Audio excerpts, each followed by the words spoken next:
ایسی تو کوئی کوڈ بنی ہی نہیں جو کسی جنرل کے خلاف فیصلہ دے سکے. غداری اگر کسی پارٹی کے اندر چل رہی ہو تو پاکستان تحریک انصاف کے اندر اس کا ایک ایشو شروع ہو گیا ہے. ابھی بانی پی ٹی آئی کی طرف سے یہ جیل سے ڈائریکٹ آرڈر آئے ہیں. الیکشن سلوگن دیا ہے پاکستان تحریک انصاف کو غلامی نامنظور کا. السلام علیکم، میں ہوں ادا ہاشمی. آپ مجھے میرے فیس بک اور یوٹیوب چینل کے اوپر دیکھ رہے ہیں. عمران خان نے اتوار کو پروٹیسٹ کال دی ہے اور اپنے تمام ورکرز کو، پارٹی امیدواروں کو کہا ہے کہ اپنے اپنے حلقے میں نکلیں. جو نہیں نکلے گا اس کا ٹکٹ کینسل کر دیں گے، کسی اور کو الاٹ کر دیں گے. وہ یہ کس طرح کریں گے یہ ایک ٹیکنیکلٹی ہے، لیکن ابھی بانی پی ٹی آئی کی طرف سے یہ جیل سے ڈائریکٹ آرڈر آئے ہیں. اور فردر انہوں نے الیکشن سلوگن دیا ہے پاکستان تحریک انصاف کو، وہ ہے غلامی نامنظور کا. یہ کوئی نئی ٹرم نہیں ہے ان کے لیے، وہ ہم کوئی غلام ہیں اور اس طرح کے ٹرمز کا اپنی تقریروں میں بہت دفعہ استعمال کرتے آئے ہیں. ابھی پاکستان تحریک انصاف کا جب سے عمران خان صاحب کو ان کی پوزیشن سے ہٹایا گیا، پھر 9 مئی اور گرفتاری، ان ساری چیزوں میں کیسز جو پاکستان تحریک انصاف کی لیڈرشپ کے اوپر لگے ہوئے ہیں، اس کو وہ غلامی اور اس کو نامنظور کرنے کی ہی سینس میں لیتے ہیں کہ ہم اس کمپرومائزڈ ڈیموکریسی کو نہیں مانتے، ہم اس مدر آف سلیکشن کو جو 8 فروری کو ہونے جا رہی ہے، یہ الیکشن نہیں ہونے جا رہے، ہم اس کو بھی نہیں مانتے.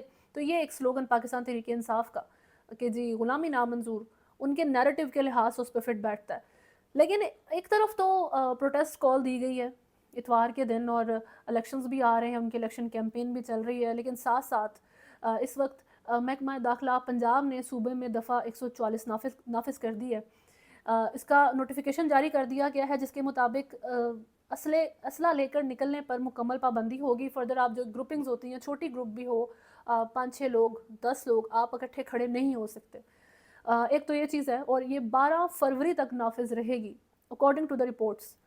تو اس میں اگر کنیکشن ہے نہیں ہے، ویسے تو یہ دفعہ جو ہے سیکیورٹی پرپزز کی وجہ سے لگائی گئی ہے. اس کی ریزنز یہی ہیں کہ ملک میں الیکشنز جیسے قریب آ رہے ہیں، کرنٹ سچویشن ویسے بھی سیکیورٹی کی خراب ہے اور وہ اور خراب ہو سکتی ہے، تو یہ اس وجہ سے دفعہ نافذ کی گئی ہے. فردر آپ نے نگران وفاقی کابینہ نے عام انتخابات میں پاک فوج کی تعیناتی کی بھی منظوری دے دی ہے. وفاقی وزارت داخلہ نے عام انتخابات میں سیکیورٹی فراہم کرنے کے لیے پاک فوج کی خدمات کے حوالے سے سمری کابینہ کو بھجوائی تھی، اور اب اس کے مطابق 2,77,000 پاک فوج کے افسران اور اہلکار الیکشن میں تعینات ہوں گے. اس کے ساتھ رینجرز اور ایف سی اہلکار بھی عام انتخابات میں تعینات کیے جائیں گے. تو سیکیورٹی کے ویسے تو یہ حالات ہیں. اور ابھی یہ دفعہ نافذ ہو گئی ہے. عمران خان کا یہ جو پروٹیسٹ کال ہے اتوار کے دن، اس کا کیا بنتا ہے یہ بھی دیکھتے ہیں.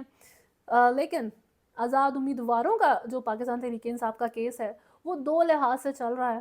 ایک تو راول پنڈی کے جو ان کی مقامی لیڈرشپ ہے پاکستان تحریک انصاف کی، وہاں پر اختلافات سامنے آ گئے ہیں، لیکن یہ نیوز نہیں ہے اتنی جتنی یہ ہے کہ وہ اختلافات ایک آپ کہہ سکتے ہیں کہ بریچ آف پرائیویسی کسی پارٹی کے اندر، یا غداری اگر کسی پارٹی کے اندر چل رہی ہو، تو وہ معاملہ اس وقت پاکستان تحریک انصاف کے اندر اس کا ایک ایشو شروع ہو گیا ہے راول پنڈی میں. اس سے پہلے بات کر لیتے ہیں سلطان اکرم راجہ کی، جو کہ پاکستان تحریک انصاف کے رہنما ہیں، اور انہوں نے بڑا ایک انٹرسٹنگ طریقے سے کیس چیلنج کیا ہے کورٹ میں، لاہور ہائی کورٹ میں.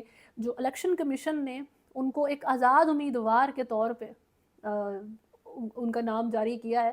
تو ان کا کہنا ہے کہ ایک پارٹی جس کے انٹرا پارٹی الیکشنز آپ نے کالعدم قرار دیے، ٹھیک ہے، آپ نے اس کا پارٹی کا انتخابی نشان لے لیا، لیکن وہ پارٹی سٹل ایگزسٹ کرتی ہے 1996 سے، وہ آن ورڈز ابھی تک ختم نہیں ہوئی ہے. تو آپ اس کے سامنے لکھیں کہ پاکستان تحریک انصاف کا امیدوار ہوں میں آزاد امیدوار نہیں ہوں.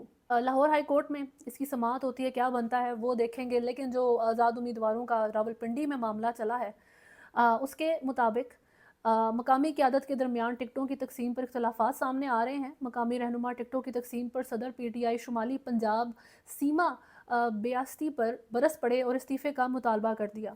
اب پولیٹیکل رفٹ تو پاکستان تحریک انصاف میں کافی عرصے سے دیکھنے کو مل رہی ہے. شیر افضل مروت ہوں یا رؤوف حسن ہوں اور اس طریقے کے اہم لیڈرز میں بھی یہ چیز ہے. لیکن اس میں امپورٹنٹ جو بات ہے وہ یہ ہے کہ ذرائع کے مطابق صوبائی اسمبلی پی کے 82 میں ناراض کارکنوں نے گروپ بنا لیا ہے.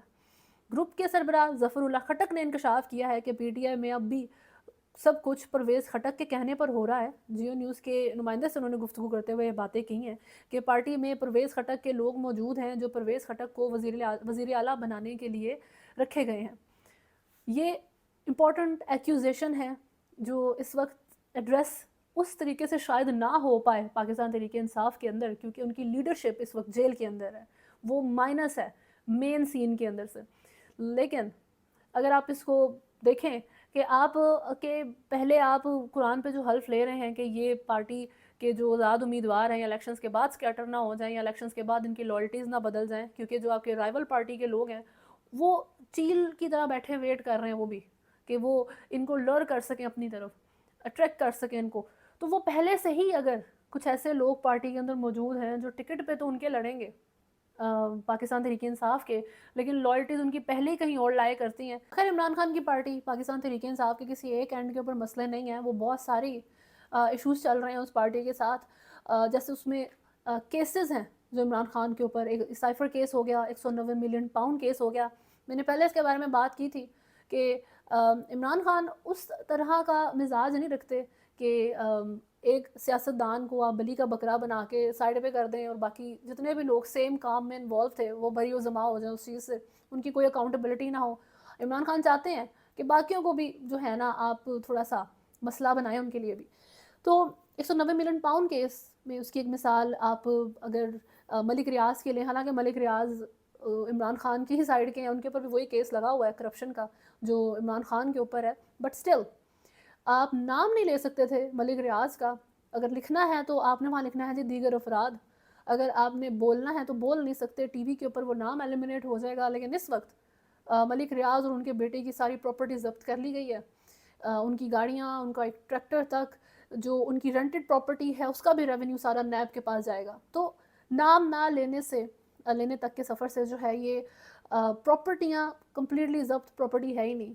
ایک چیز تو یہ ہو جاتی ہے. سائفر کیس میں ابھی اسد مجید جو سابق سفیر تھے امریکہ میں پاکستان کے، انہوں نے آج اپنا بیان ریکارڈ کروایا ہے کہ کوئی تھریٹ نہیں تھا، کچھ بھی نہیں تھا، صرف امریکہ کے ساتھ معاملات سیٹ بیک ہو گئے اس ساری چیز کے بعد. اور اس میں عمران خان صاحب کے ابھی لائر نے کراس ایگزامینیشن کرنی ہے اور اس میں یہ بیان عمران خان صاحب کا جو ہے کہ 1-2 دن کے لیے تو وہ سائفر غائب ہو گیا تھا، پتہ نہیں تھا کدھر ہے.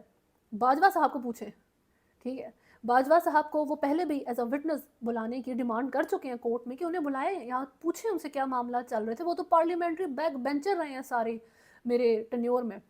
اس میں باجوہ صاحب کے لیے سائفر میں ایکچول میں میسیج تھا کہ جی ٹائم آ گیا ہے، ان کو ریمائنڈر تھا کہ کر دیں آپ جو آپ کو جس کام کے لیے ہم نے رکھا ہوا ہے یا جو بھی ہمارے آرڈرز آپ تک آتے ہیں. یہ عمران خان صاحب کا ایک جو نیریٹو ہے باجوہ کے لیے.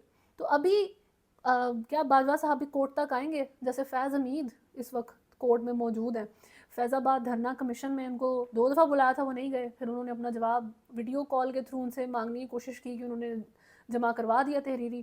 ابھی سپریم کورٹ میں جو شوکت عزیز صدیقی اسلام آباد ہائی کورٹ کے جج کی برطرفی کا کیس چل رہا ہے یہ فیض حمید کے خلاف، اس میں وہ خود پھر نہیں گئے. تحریری جواب انہوں نے سبمٹ کروایا تھا ان ساری ایکوزیشنز کا کہ میں بالکل مسترد کرتا ہوں، یہ من گھڑت کہانی ہے ان کی، جج صاحب کی، ایسا کچھ بھی نہیں ہوا، میں نے کچھ نہیں، نواز شریف کو تم خلاف فیصلہ نہیں دو گے تو میں نے ایسی کوئی دھمکی نہیں لگائی. فیض حمید کا یہ جواب تھا. چل کے وہ پھر نہیں گئے.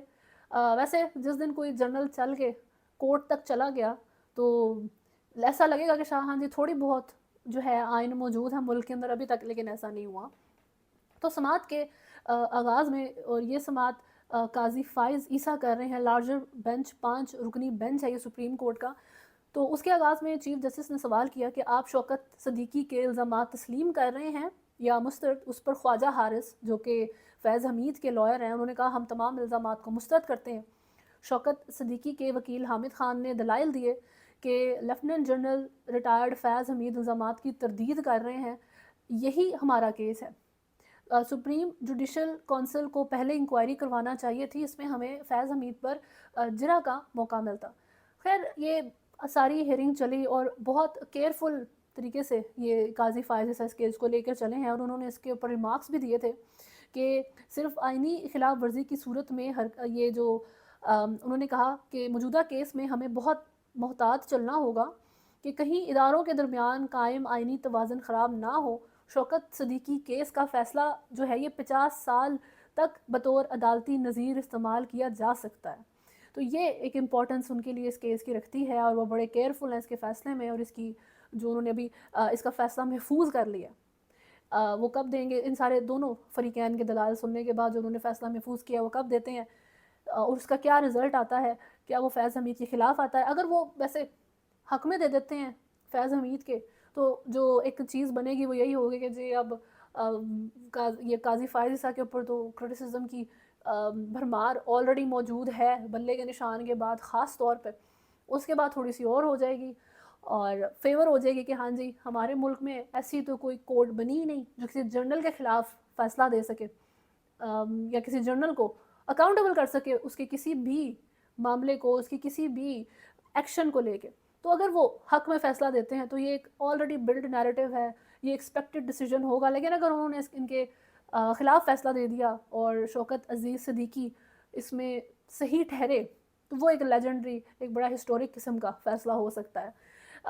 اور اگر یہ ایکچول میں ہوا تو نیکسٹ باجوہ صاحب ہو سکتے ہیں، اگر فیض حمید ریٹائرڈ جنرل جو ہیں وہ اس کیس میں اگر کسی بھی لحاظ سے اکاؤنٹیبل ہوتے ہیں تو باجوہ صاحب کے گرد تھوڑا سا گھیرا اور تنگ ہونے کے خطرات موجود ہیں۔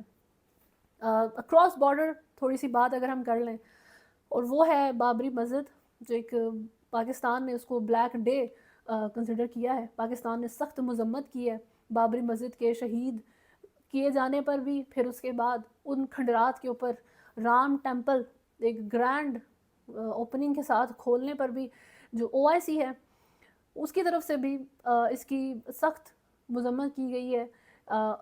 اس میں ملٹیپل مسلم آرگنائزیشنز جو دنیا میں ہیں ان کی طرف سے اس کے بارے میں ریمارکس آئے ہیں، انہوں نے بالی ووڈ کو بھی اس چیز کے لیے کرٹیسائز کیا ہے کہ یہ ایک انتہائی ویک انڈسٹری ہے جو وہاں پر سروائیو کرنے کے لیے ان کا مودی کی ہر بات کو ماننا بہت ضروری ہے۔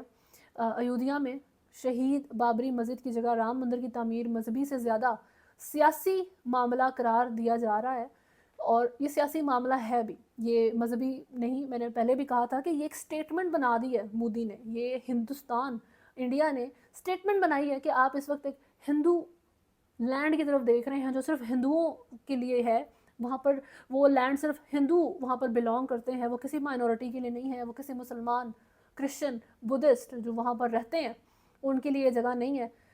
اس کی افتتاحی جو تقریب ہوئی ہے اس میں بہت سارے جو بالی ووڈ کے سیلیبریٹیز ہیں انہوں نے بھی شرکت کی تھی، اور ان کو لے کے یہ ایک پوائنٹ بھی اٹھایا گیا ہے کہ جو سیکولر آئین تھا ملک کا وہ ختم ہو گیا۔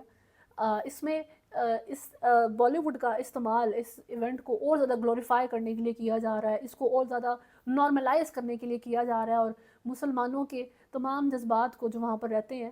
And let me remind you again کہ پاکستان میں جتنے مسلمان ہیں اس سے زیادہ مسلمان انڈیا کے اندر موجود ہیں، تو ان سارے مسلمانوں کا جو جذبات ہیں ان کو نظر انداز کرتے ہوئے BJP کی طرف سے یہ ایکٹ ایک پولیٹیکل سٹرائک ہے آپ کے اوپر، تمام مسلمانوں کے اوپر، جس کا اوبویسلی ریئیکشن سب سے زیادہ پاکستان ہی دے گا، کیونکہ انڈیا کی تمام ایکشنز کو ایٹ فرسٹ پاکستان آبزرو کرتا ہے، ریئیکٹ کرتا ہے، پریکٹیکلی کچھ نہیں کر پاتا۔ یہ ہمیشہ سے ہمارا المیہ رہے گا۔ ابھی تک کے لیے نیوز میں اتنا ہی ہے۔ اگر آپ نے چینل کو فالو نہیں کیا ہوا تو سبسکرائب کریں، ویڈیو کو لائک اینڈ شیئر ضرور کریں۔ اللہ حافظ۔